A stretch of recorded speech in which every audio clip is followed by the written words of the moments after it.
Before we jump into specific strategies, let's talk about the basics. Fat loss happens when you create a calorie deficit, meaning you burn more calories than you consume. Cardio, or cardiovascular exercise, is a great way to burn calories, but it's important to understand that not all cardio is created equal when it comes to fat loss. There are two main types of cardio we're going to focus on: steady-state cardio and high-intensity interval training, or HIIT. Let's break them down. Steady-state cardio. This includes activities like jogging, cycling, or swimming at a moderate pace for an extended period of time, usually 30 to 60 minutes. Research shows that steady-state cardio helps you burn fat during the exercise itself and is great for building endurance.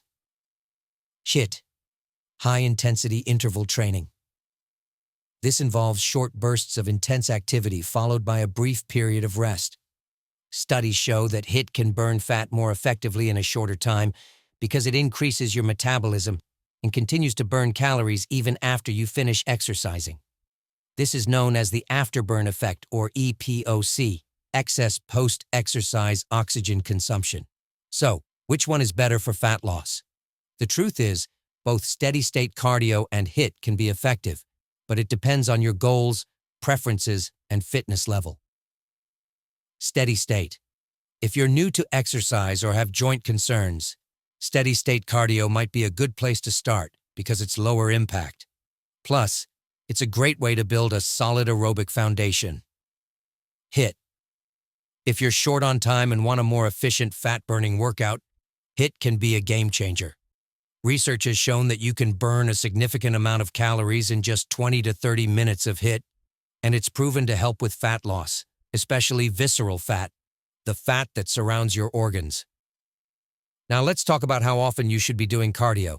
If your primary goal is fat loss, aim for 3 to 5 cardio sessions a week, depending on your fitness level and schedule. For steady-state cardio, aim for at least 30 to 60 minutes per session.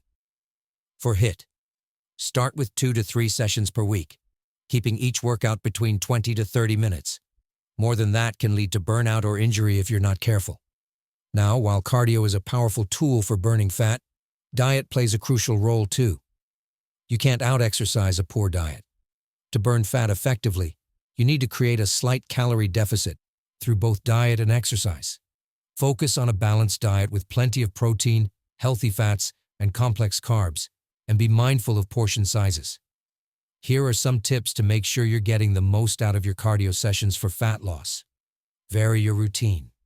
Mix up steady-state and HIIT to keep things interesting and prevent plateaus. Track your progress.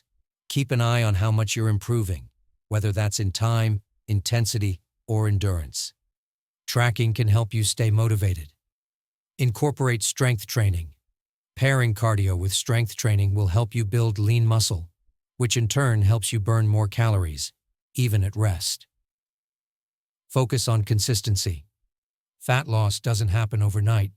Stay consistent with your cardio and overall healthy lifestyle for the best results. So there you have it.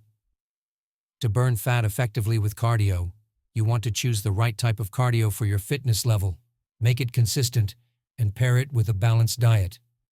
Whether you prefer steady-state or HIIT, both can be powerful tools in your fat loss journey.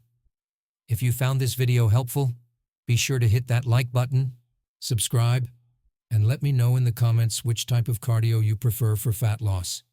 Thanks for watching, and I'll see you guys in the next video.